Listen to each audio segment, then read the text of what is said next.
তো আজকে আইসি মন্দে আইসি মাকই ক্ষেত দেখবা নিগে। তো আজকে ভিডিওটা ফার্স্টে গুনে আরম্ভ করি। তো ফাইনালি বন্ধুরা এখন আমরা যাবেন হইছি মাকই খেতে।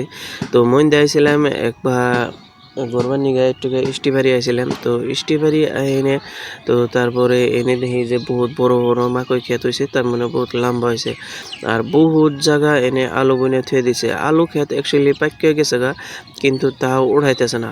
পরে কয় যে আলু ইনগে ভিতরে ছোটো ছোটো রয়েছে, তো সেই জন্য এখন ওড়াম না। তো আমরা তিনজনে এখন যাইবার নিছি মাকই খেতে। যদি মাকই ক্ষেত ভালো হয় তাহলে ভাবছি একটি কিনে হেল দিমু হারারি করে কিনে, তারপরে বেচে তারপরে বহুত টাকা কামাই করম। তা কেমনি কি কই না নেরা টাকা কামাই হবো কি?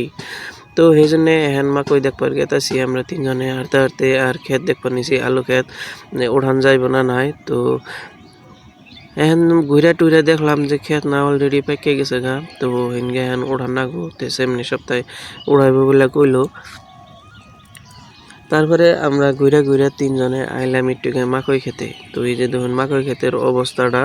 তো মাকই ক্ষেতের যেটা ঘাস বহুতই মোটা গাছ হয়েছে, আর এনে একদম এখানে তার মানে ওই ধরমান হয়েছে মাকই ধরমান হয়েছে একটা গাছে এখানে তার মানে এই যে দেখবেন হয়েছেন এনে একটা মানে থুর বাড়ি বানিয়েছে 4-5টা করে ছোটো গেলে, কিন্তু এই স্টেজে আরো বড় হবো। তো যত বড় হবো তত তার মানে একটা গাছে মানে 6-7টা করে তার মানে হবই থুর হবই। তো মাকই তো হিনগে আমরা দেখবার নিগে আইসি। তো আইনে ভালোই লাগলো। আর মাকই ক্ষেতের যেটা গাছটা কিন্তু একবার নরম সফট, বুঝছেন? ধরে একটু ব্যয় করবেন তো টাস করে ভেঙে যাবো গা। তো হেমবে অ্যাকচুয়ালি এদিকে মাকই গাছ বেশি হয় নাই।